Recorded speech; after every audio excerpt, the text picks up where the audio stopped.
बहुत सारे कैंसर के ऐसे रोगी होते हैं कि ऐसी परिस्थिति में वो रोगी आ जाता है कि मुंह से एक बूंद भी पानी अंदर नहीं जाता। डॉक्टर जवाब दे देते हैं कि आप ले जाइए, लेकिन परिवार तो परिवार है, भावनाएं जुड़ी हुई हैं और ऐसी परिस्थिति में परिवार के सामने ये संकट आता है कि आखिर हम इसको दवा कैसे दें।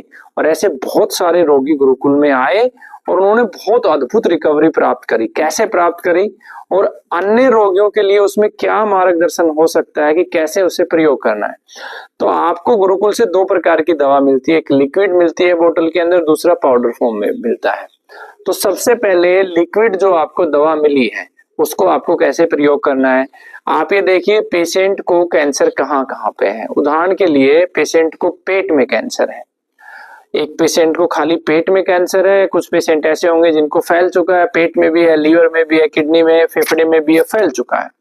तो आपको जो लिक्विड दवा मिली है उस लिक्विड दवा के 2 या 3 ढक्कन आप डालेंगे और उनको लेके हाथ में आप लेप करेंगे और पेट के एरिया पे अच्छे से मल देंगे और लगभग 15 से 20 मिनट के बाद दूसरी लिक्विड आप दवा लेंगे, फिर से जहां पर कैंसर उस एरिया में लेप करेंगे, आगे भी करेंगे और पीछे भी करेंगे। इस तरीके से लिक्विड दवा का आपको प्रयोग करना है। दूसरा हमें क्या प्रयोग करना है, हमें वायु के माध्यम से हमें रोगी के शरीर में औषधियों को पहुंचाना है। इसका सबसे सरल तरीका ये होता है कि आपको कुछ औषधियां मैं बता रहा हूं, उनको आपको कलेक्ट करना है सूखी फॉर्म में। जैसे आपको पीपल की लकड़ी लेनी है, नीम की लकड़ी लेनी है, आपको सूखी हल्दी लेनी है, पाउडर फॉर्म में नहीं, गांठ रूप में। हल्दी के अलावा आपको कचनार के छोटे छोटी लकड़ियां लेनी है, पुनर्नवा की लकड़ी लेनी है, आपको भूमि आवड़ा की लकड़ियां लेनी है। इसके अलावा धमासा अगर मिल जाए तो धमासा आप ले सकते हैं। इन सब को लेके लगभग आधा किलो के आसपास आप बना लीजिएगा। साथ में आपको क्या करना है, देसी गाय का घी, अलसी का तेल डालना है और अग्नि प्रज्वलित कर लेनी है। अग्नि प्रज्वलित करने के बाद आप हवन सामग्री का इस्तेमाल करेंगे और हवन सामग्री आप लेकर और उसके ऊपर आहुतियां डालेंगे। तो जब आप आहुतियां डालेंगे तो नीचे जो हमने औषधियां ली है, जब वो औषधियां जलेंगी तो वायु के माध्यम से कैंसर के पेशेंट को आसपास बैठा देना है। संभव हो तो कमरे के अंदर आप इसे कर सकते हैं कि अधिकतम जो औषधियों का प्रभाव है सांसों के माध्यम से रोगी के शरीर में जाए। ऐसा दिन में आप 2 या 3 बार करेंगे तो आपको अद्भुत परिणाम मिलेगा।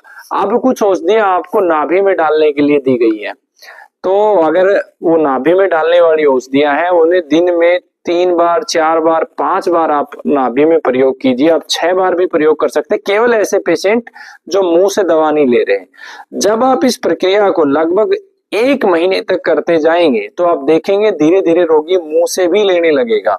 तो रोजाना जब आप इस प्रक्रिया को कर लेते हैं तो रोजाना आपको एक कार्य करना है कि आपको एक ड्रॉपर लेना है, पेशेंट की जीभ को बाहर निकलवाने का प्रयास करना है। अगर पेशेंट सेंस में है और नहीं है तो भी आप थोड़ा मुंह खोलें और 5-5 बूंद उस जीभ के ऊपर सभी लिक्विड दवाओं के डालेंगे।